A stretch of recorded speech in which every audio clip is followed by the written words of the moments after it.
बदलापूर नगर परिषदेच्या 49 जागेपैकी 43 जागेसाठी व नगर अध्यक्षासाठी आज मतदान होत आहे। मी सध्या उभा आहे बदलापूर पूर्व गांधी चौक परिसरातील मराठी शाळेमध्ये आणि आपण पाहू शकता या ठिकाणी पहाटेपासूनच मतदारांच्या लांबच लांब रांगा या ठिकाणी पाहायला मिळत आहेत। एकंदरीत पाहायला गेलं तर 10 वर्षांनंतर होणाऱ्या या निवडणुकीमुळे या ठिकाणी कुठेतरी मतदारांमध्ये उमेदवारांमध्ये मोठा उत्साह या ठिकाणी पाहायला मिळत आहे। सकाळपासूनच या ठिकाणी मतदारांच्या लांबच लांब रांगा पाहायला मिळत आहेत। एकंदरीत बदलापूरचं गणित पाहिलं तर शिवसेना वर्सेस भाजप अशा प्रकारचं या ठिकाणी लढत जी आहे ती या ठिकाणी सुरू असल्याची पाहायला मिळत आहेत। एकंदरीत या अनेक वर्षापासून शिवसेनेचं वर्चस्व या ठिकाणी आहे, मात्र भाजप बरोबर जी लढत सुरू आहे आणि गेल्या काही दिवसापासून प्रचार असेल, आरोप असेल, प्रत्यारोप असेल, या सगळ्या गोष्टी या ठिकाणी होताना पाहायला मिळाल्या आणि त्यानंतर आपण पाहिलं गेलं तर या ठिकाणी आज या 49 पैकी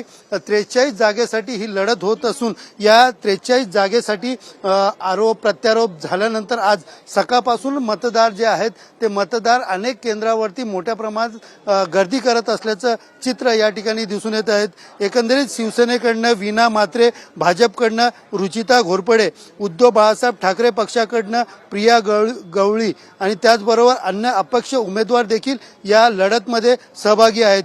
सकाळपासून बदलापूर येथील गांधी चौक परिसरात आपण पाहू शकता मोठ्या प्रमाणात जे आहेत ते या ठिकाणी गर्दी जी आहे ती पाहायला मिळत आहेत। एकंदरीत अनेक वर्षापासून शिवसेनेचं वर्चस्व या ठिकाणी असलेल्या या शिवसेनेच्या वर्चस्व असलेल्या नगर परिषदेने नेमकं यावेळेस मतदार राजा कोणाला कौल देणार आणि कोणाचा झेंडा फडकणार हे 3 तारखेला चित्र स्पष्ट होणार आहेत। मात्र 6 नगर परिषद जे आहेत ते यामधून बाद करण्यात आलेले आहेत। 20 तारखेला म्हणजे पुढे ढकलण्यात आलेले आहेत। 20 तारखेला त्यांचे देखील या ठिकाणी मतदान होणार असल्याचं सांगितलं जातं। मात्र सकाळपासूनच या ठिकाणी मतदारांमध्ये मोठा उत्साह असून मतदार मोठ्या उत्साहाने या ठिकाणी मतदान करत असल्याचं चित्र बदलापूर नगर परिषदेमध्ये दिसून येत आहे। कॅमेरा पर्सन गणेश रहाटेसह सुनील जाधव, TV9 मराठी, बदलापूर।